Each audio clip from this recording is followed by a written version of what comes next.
বাংলাদেশে অনেক মিডিয়া আছে, কিন্তু এই যে জুলাই অভ্যুত্থানের বর্ষপূর্তি শুরু হলো, মিডিয়াগুলোতে মনে হয় না যে একটা জুলাই অভ্যুত্থান বাংলাদেশে যে হয়েছে তাদের মধ্যে এগুলো ন্যাশনাল মিডিয়া আছে।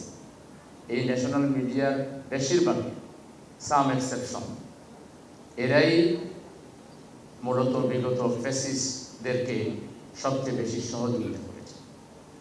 এরাই কিন্তু এই সরকারকে এত লম্বা সময় টিকিয়ে রাখার পিছনে ভূমিকা রেখেছে। এত বড় ঘটনা যে বাংলাদেশে ঘটলো, এই শহীদদের ধারাবাহিক স্টোরি, তারা তো স্টোরি এত জানেন মাশাআল্লাহ, একটা ঘটনার 10টা স্টোরি বানান, 5টা স্টোরি বানান, কিন্তু জুলাই শহীদদের নিয়ে স্টোরিগুলো আমরা খুব একটা দেখি না। এই যে আহত ভাইরা বক্তৃতা দিল, তাদেরকে নিয়ে ইন্টারভিউ করতে খুব একটা দেখি না, এখনো খুব একটা আগ্রহ নেই। আধিপত্যবাদী শক্তি এবং তৎকালীন ফ্যাসিস্ট শক্তি এবং বাংলাদেশের মিডিয়ার একটি বড় অংশ, তারাই বাংলাদেশের জুলুমের রাজ কায়েমের জন্য সবচেয়ে বড় দায়ী। তারাই ন্যারেটিভ যুদ্ধাপরাধী, তারাই জঙ্গি, তারাই মৌলবাদ। আমার প্রিয় সাংবাদিক ভাইরা, যে জঙ্গি নেত্রী বাংলাদেশের সব মানুষকে জঙ্গি বানাইছিল, সে যাওয়ার পরে এখন বাংলাদেশে জঙ্গি নাই কেন? তাহলে জঙ্গির উৎপাদনকারী ছিল সে, পুরো বাংলাদেশের জনগণকে সে জঙ্গি বানিয়েছিল।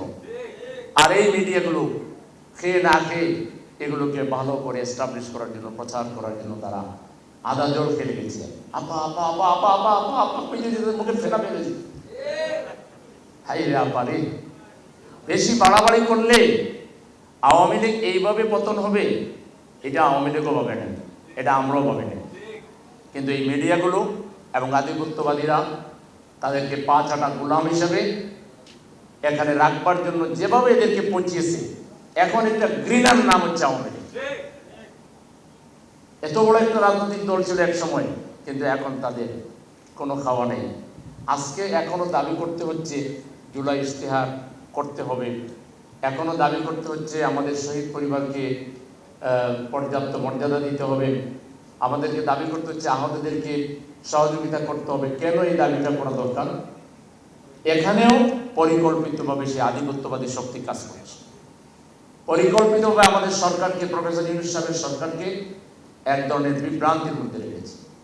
আমি আজকে সকালে একটা দোয়ার মাহফিল করেছি, আমাদের বন্ধু রাষ্ট্রকে যদি আমাদের সরকার বলতো, চায়নাকে বলতো, টার্কিকে বলতো, কাতারকে বলতো যে তুমি বাংলাদেশে এমন একটা বড় হাসপাতাল করে দাও যেটা একটা ঐতিহাসিক দলিল হিসেবে, স্মারক হিসেবে থাকবে, এই হাসপাতালে শহীদ পরিবারের সদস্যরা এবং আমাদের জিন্দা শহীদ আহত পরিবারের সদস্যরা সবগুলো ডিপার্টমেন্ট থাকে এবং শুধু তারা এখানে চিকিৎসা নিবে,